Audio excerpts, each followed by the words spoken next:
जय हिंद बच्चों। इस समय आप लोग महामना इंस्टीट्यूट के यूट्यूब चैनल से जुड़े हुए हैं और इस चैनल में मैं आप सबका स्वागत करता हूं। आज हम लोग क्लास 12 मैथमेटिक्स हिंदी माध्यम एनसीईआरटी के 4th चैप्टर सारणिक कि हम लोग प्रश्नावली 4.2 को शुरू करने जा रहे हैं, लेकिन इसके पहले हम लोगों को सारणिक के गुणों के बारे में पढ़ना होगा, यानी प्रॉपर्टीज ऑफ डिटर्मिनेंट्स के बारे में पढ़ना होगा। जैसा कि आप जानते हैं कि किसी भी सारणिक की वैल्यू को हम डेल्टा से रिप्रेजेंट करते हैं। तो हम आपको पहली प्रॉपर्टी बताने जा रहे हैं, सारणिक का पहला गुणधर्म बताने जा रहे हैं कि अगर किसी सारणिक के स्तंभ को पंक्ति में या पंक्ति को स्तंभ में चेंज कर दें तो सारणिक की जो वैल्यू होती है, सारणिक की वैल्यू में किसी प्रकार का कोई चेंज नहीं होता है। कहने का मतलब ये है कि हम अपनी आवश्यकता अनुसार पंक्ति को स्तंभ में और स्तंभ को पंक्ति में कन्वर्ट कर सकते हैं। जैसे मान लीजिए अगर हम इसको चाहें तो इस प्रकार भी लिख सकते हैं। देखें, ये पंक्ति है तो पंक्ति को स्तंभ में कर दे रहे हैं और स्तंभ को पंक्ति में कर दे रहे हैं। तो ये हो गया A1, A2, A3, B1, B2, B3, C1, C2, C3। तो इस प्रकार अगर आप सारणिक में अपने तरफ से आवश्यकता अनुसार परिवर्तित कर देते हैं तो सारणिक के मान में किसी प्रकार का कोई परिवर्तन नहीं होता है। ये सारणिक का पहला गुणधर्म यानी ये फर्स्ट प्रॉपर्टीज ऑफ डिटर्मिनेंट्स रहा। इसको आप लोग अपने दिमाग में रखे रहेंगे। इसके बाद हम लोग सारणिक के दूसरे गुण को देखने जा रहे हैं। सारणिक का दूसरा गुण क्या है? तो दूसरे गुणधर्म में मैं आपको बता दूं, किसी भी सारणिक के दो पंक्तियों को अगर हम इंटरचेंज कर दें या दो स्तंभ को इंटरचेंज कर दें तो सारणिक का जो चिन्ह होता है वो बदल जाता है। जैसे मान लीजिए अगर यही सारणिक है और यहाँ पर आप ये A1, A2, A3, B1, B2, B3, C1, C2, C3।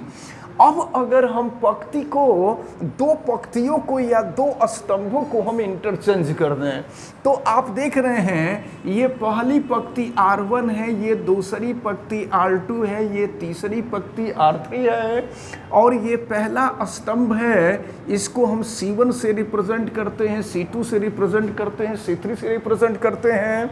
तो अगर हम दो पंक्तियों को इंटरचेंज कर दे रहे हैं तो दो पंक्ति को इंटरचेंज करने के बाद देखें फिर क्या फर्क पड़ता है।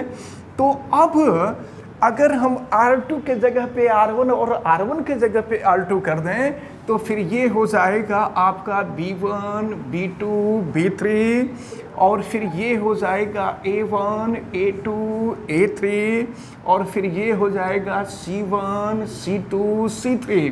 तो इसका चिन्ह बदल जाता है। ये चीज़ आप अपने दिमाग में अच्छी तरह से रखे रहेंगे कि इनकी पंक्ति को बदले तो या इनके स्तंभ को बदले तो सारणिक का जो चिन्ह होता है, सारणिक का चिन्ह बदल जाता है।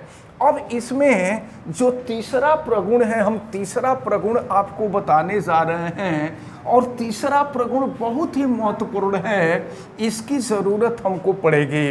तो अब तीसरा प्रगुण क्या है ये देख लीजिए।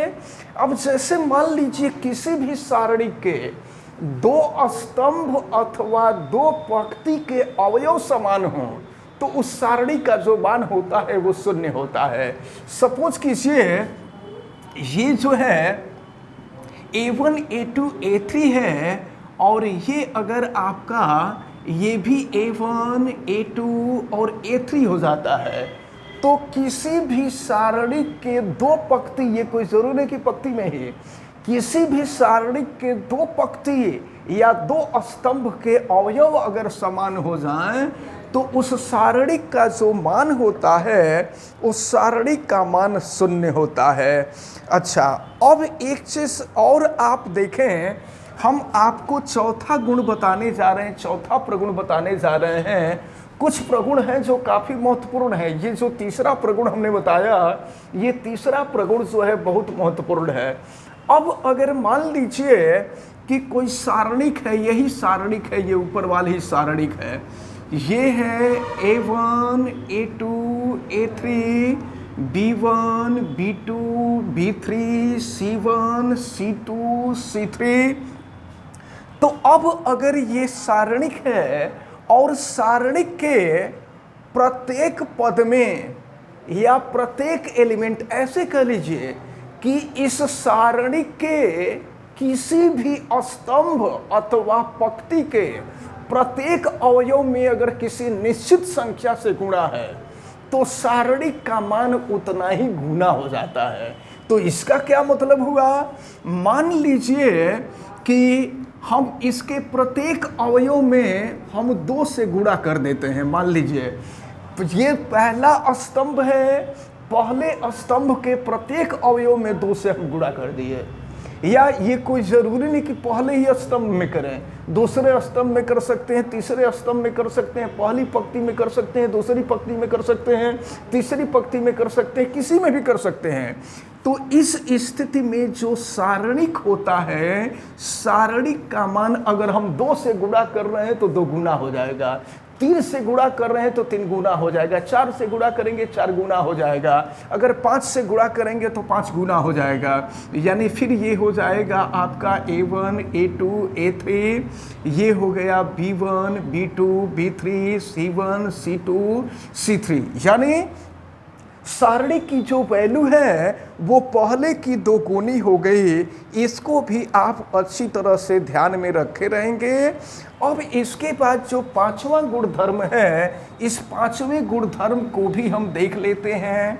अगर मान लीजिए कि कोई सारणिक है तो पहले इसको हम लिख लेते हैं। ये सारणिक है A1 A2 A3 B1 B2 B3 C1 C2 C3 कोई सारणिक है।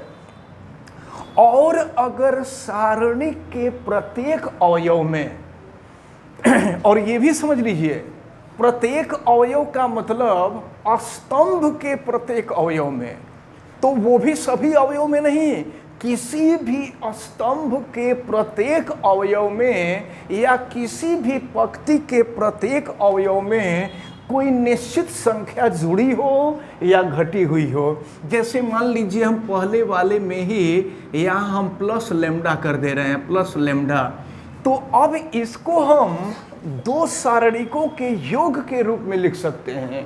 तो 2 सारणिकों के योग का क्या मतलब हुआ, जरा इसको समझेंगे। तो ये जो पहला वाला है ये A1 B1 C1, फिर ये A2 B2 C2 A2 B2 C2, और ये हो गया A3 B3 C3। तो ये जो है ये एक अलग सारणिक हुआ। ये जो प्लस लैम्डा था ना, इस प्लस लैम्डा को अब जोड़ करके अलग सारणिक तैयार कर सकते हैं और यहाँ हो जाएगा। बल्कि ऐसा करते हैं, इसको लैम्डा 1 लैम्डा 2 लैम्डा 3 कर देते हैं। तो ये हो जाएगा आपका लैम्डा 1 लैम्डा 2 लैम्डा 3, और शेष जो और अवयव हैं वो जैसे थे वैसे ही रह जाएंगे। यानी ये आपका A2 B2 C2, और ये हो गया आपका A3 B3 C3। तो इसको आप अच्छी तरह से ध्यान में रखे रहेंगे कि किसी भी सारणिक के किसी भी स्तंभ अथवा किसी भी पंक्ति के प्रत्येक अवयव में अगर कोई निश्चित संख्या जुड़ी हुई हो तो उस संख्या को हम सेपरेट करके उस सारणिक को 2 सारणिकों के रूप में हम कन्वर्ट कर सकते हैं।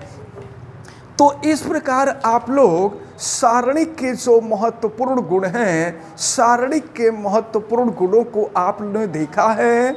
अब यहाँ पर हम जो है अपने आवश्यकता के अनुसार एक और गुण है, इसको आप दिमाग में रखे रहिएगा।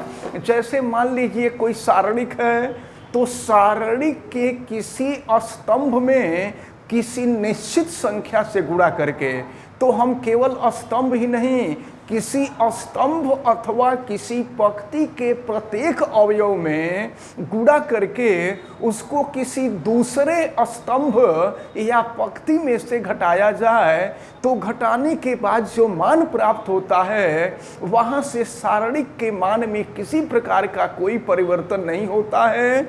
इन सब को आप अपने दिमाग में रखे रहेंगे। अब इसके बाद ये जितने भी प्रगुण हम आपको बताए हैं, इन्हीं प्रगुण के आधार पर ये जो 5 प्रगुण बताए गए हैं, मुख्य रूप से यही 5 प्रगुण हैं। और इन 5 प्रगुण में से दो या 3 प्रगुण हैं जिनकी आवश्यकता आपको हमेशा पड़ती है। तो चलिए हम देखते हैं प्रश्नावली 4.2 का हम क्वेश्चन नंबर 1 करने जा रहे हैं। देखें क्वेश्चन नंबर 1 क्या है। क्वेश्चन नंबर 1 में दिया हुआ है कि बिना प्रसार किए हुए, यहाँ प्रसार नहीं करना है, आगे आप देखेंगे आगे क्वेश्चंस में हम सारणी का प्रसार करेंगे और प्रसार करके सारणी को हल करेंगे। तो बिना प्रसारण किए और सारणिकों के गुणधर्मों का प्रयोग करके निम्नलिखित प्रश्न 1 से 5 तक सिद्ध कीजिए। 1 से 5 तक सिद्ध करना है, तो हम देखते हैं सबसे पहले प्रश्न नंबर 1 में क्या है। प्रश्न नंबर 1 को देखते हैं। ये दिया हुआ है, यहाँ x है, y है, z है, फिर a है, b है, c है, फिर x प्लस a है, y प्लस b है, फिर z प्लस c है, और ये इक्वल टू 0। एक बात समझ लीजिए, क्वेश्चन में कह दिया है कि आप इसका प्रसारण नहीं करेंगे, प्रसारण किए बिना ही इसको केवल सारणी का जो गुण होता है, सारणी के गुण का प्रयोग करके इसको सिद्ध करना है, वो भी 1 से 5 तक। 5 के बाद जो है हम प्रसारण कर सकते हैं। तो चलिए देखते हैं इसमें क्या किया जाए। ये है C1, ये है C2 और ये है C3। एक काम करते हैं हम लोग, अगर C3 में से C2 को माइनस कर दें और माइनस करने के बाद उसको C3 के जगह पे लिख दें। चलिए मैं यहाँ लिख रहा हूँ C3 tense to C3 minus C1, यानी C3 में से C1 को माइनस कर रहे हैं और माइनस करके जो आ रहा है उसको C3 के जगह पे हम रख रहे हैं। अच्छा, ये कोई ज़रूरी नहीं कि जो हम कर रहे हैं वही आप भी करेंगे तो होगा, इसके अन्य भी मेथड हो सकते हैं। तो चलें आप ध्यानपूर्वक देखें। इसका मतलब ये हुआ कि जो भी परिवर्तन करना है C3 में करना है, अन्य किसी में परिवर्तन नहीं करना है। तो ये C1 है, ये C2 है, ये C3 है, तो C1 C2 जैसे है वैसे रहेगा। ये X है, ये Y है, ये Z है, ये A है, ये B है, ये C है। ज़रा देखिए, C3 में से C1 को माइनस करना है। तो चलिए C3 में से C1 को माइनस कीजिए, इसमें से X को माइनस करेंगे, A बचेगा, इसमें से आप Y को माइनस करेंगे, B बचेगा, इसमें से आप Z को माइनस करेंगे, C बचेगा। अब आप यहाँ देख लीजिए C1 C2 C3, यहाँ 2 स्तंभ के प्रत्येक अवयव समान हो गए। और हमने आपको बताया है कि किसी भी सारणी के 2 स्तंभ के अवयव अथवा 2 पंक्ति के अवयव अगर आपस में समान हो जाते हैं तो सारणी का मान 0 हो जाता है। ये सारणिक 0 हो गई, यहाँ हम लिख देंगे दैट प्रूव्ड।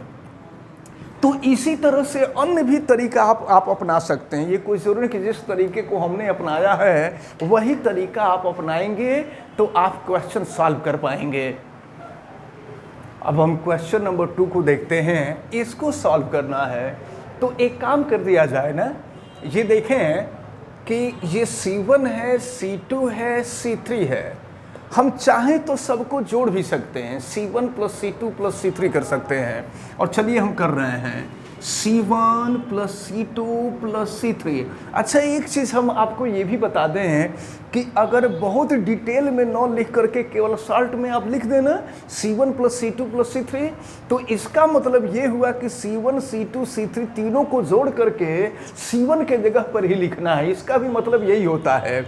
लेकिन चलिए हम यहाँ पे लिख देते हैं C1 टाइम्स 2, यानी C1 के जगह पे C1 plus C2 plus C3 सबको हम जोड़ेंगे और जोड़ करके लिखेंगे। चलिए हम जोड़ रहे हैं और देख रहे हैं फिर क्या हो रहा है। सबको जोड़ रहे हैं, ये A minus B plus B minus C plus C minus A, B minus C plus C minus A plus A minus B, C minus A plus A minus B plus B minus C, फिर ये हो गया आपका b minus C, C minus A minus B, ये हो गया c minus A minus B, B minus C. चलिए solve करते हैं, देखते हैं इसकी वैल्यू क्या मिलती है।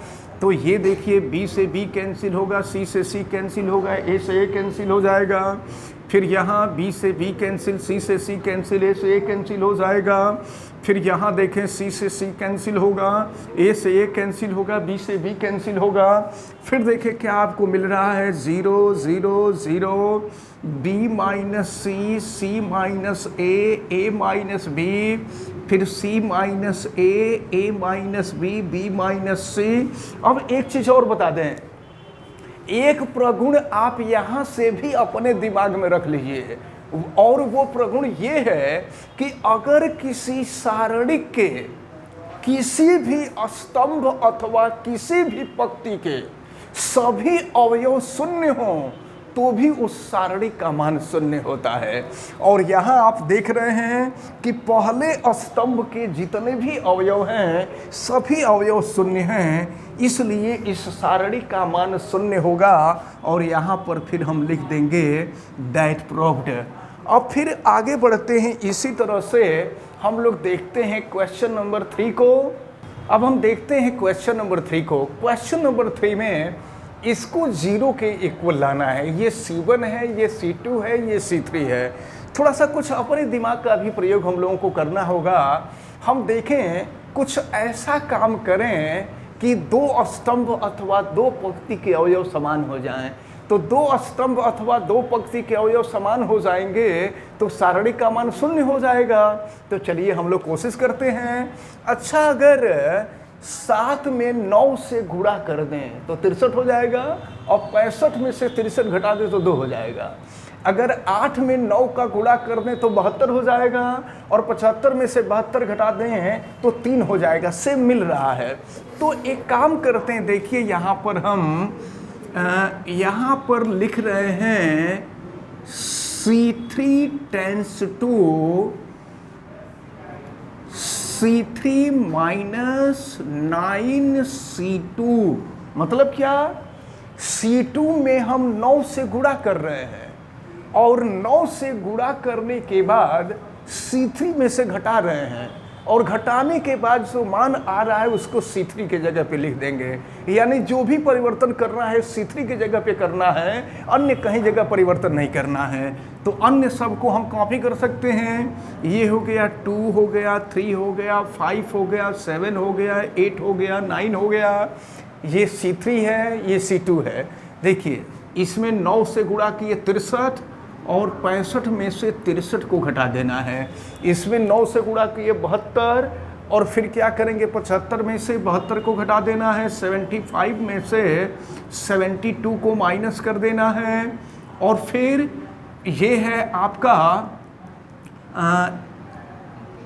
यहाँ गलत ठीक तो है, ये जो है 65, ठीक ना, 65 माइनस 63, और यहाँ 75 माइनस 73, और इसमें आप मल्टीप्लाई कर दीजिए 9 से तो 81 हो जाएगा। ये हो गया 86 माइनस 81, ठीक है। तो फिर देखें क्या मिल रहा है यहाँ पर। ये हो गया आपका 2 हो गया, 3 हो गया, 5 हो गया, ये 7 हो गया, 8 हो गया, 9 हो गया, और यहाँ भी माइनस कीजिए, 65 माइनस 63 2 हो जाएगा, 75 माइनस 72 3 हो जाएगा, और फिर ये 86 माइनस 81 5 हो जाएगा। और आप देख रहे हैं कि जो वैल्यू C1 में है वही वैल्यू C3 में है। और हमने आपको बताया कि किसी भी सारणी के दो स्तंभ अथवा दो पंक्ति के सभी अवयव समान होते हैं तो सारणी का मान शून्य हो जाता है, यानी इस सारणी की वैल्यू 0 हो जाएगी, ये सिद्ध होता है। और फिर ये हो गया दैट प्रूव्ड। अब एक काम करेंगे आप लोग, 3 क्वेश्चन तो हमने बता दिया, 2 क्वेश्चंस को आप करने की कोशिश करेंगे और आप कोशिश कीजिएगा कि उसको लगा लें, क्योंकि हम कोशिश करेंगे कल से क्वेश्चन नंबर 6 बताने के लिए। जो मेथड हमने 1 2 3 में अपनाया है वही मेथड आपको क्वेश्चन नंबर 5 और क्वेश्चन नंबर 4 और क्वेश्चन नंबर 5 में अप्लाई करना है। आप कोशिश कीजिएगा, हो जाएगा तो ठीक है, नहीं होगा फिर आप कमेंट करके बताइएगा, उसका वीडियो अपलोड कर देंगे। और हमें उम्मीद है कि आज जितनी भी चीज़ें आपको बताई गई हैं वो सारी चीज़ें समझ में आई होंगी। आप वीडियो को लाइक ज़रूर कीजिएगा। अगर किसी भी प्रकार की कोई दिक्कत समझ में आती है तो आप हमें कमेंट करके भी बताएंगे, और वीडियो को मैक्सिमम स्टूडेंट तक शेयर करेंगे ताकि मैक्सिमम स्टूडेंट इस इंपॉर्टेंट टर्म को अच्छी तरह से समझ सके। अगर चैनल पे नए हैं तो चैनल को सब्सक्राइब कर लें। चैनल सब्सक्राइब करने के लिए YouTube पे महामना इंस्टीट्यूट सर्च कीजिए और फिर रेड कलर के सब्सक्राइब वाले बटन को क्लिक कर दीजिए, चैनल सब्सक्राइब हो जाएगा। और बेल आइकन को भी प्रेस करें ताकि प्रतिदिन पढ़ने वाली वीडियो की सूचना आपको मिलती रहे। आप सभी लोगों का बहुत बहुत धन्यवाद। जय हिंद।